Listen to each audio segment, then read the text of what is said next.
తామర తూడులతో వత్తులు చేసి దీపారాధన చేస్తే శ్రీ మహాలక్ష్మీదేవి అనుగ్రహం లభిస్తుందని, తద్వారా అప్పుల బాధ తొలగిపోతుందని, ఆర్థిక ఇబ్బందులు దూరమవుతాయని పండితులు అంటున్నారు. ఇంకా వత్తులను పన్నీటిలో అద్ది నేతితో దీపారాధన చేయడం వలన శ్రీ మహాలక్ష్మీదేవి అనుగ్రహం ఉంటుంది. అలాగే జిల్లెడు వత్తులతో దీపారాధన చేయడం వలన శ్రీ గణపతి అనుగ్రహం కలుగుతుంది. అధిక సంపద కలిగి దుష్ట శక్తుల పీడ తొలగిపోవడంతో పాటు వ్యాపార అభివృద్ధి, సమాజంలో ఉన్నత స్థానం లభిస్తుంది.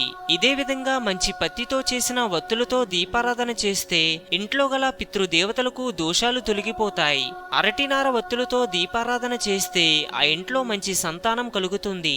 పసుపు రంగు బట్టలతో దీపారాధన చేయడం వలన జఠర, ఉదర వ్యాధులు, కామర్ల రోగం తగ్గుతాయి. కుంకుమ నీటితో దానిలో తడిపిన బట్టలతో చేసిన వత్తులతో దీపారాధన చేయడం వలన వైవాహిక చింతలు తొలగిపోతాయి. ఇంటిపై మాంత్రిక శక్తులు ఏమీ పనిచేయవని పండితులు చెబుతున్నారు.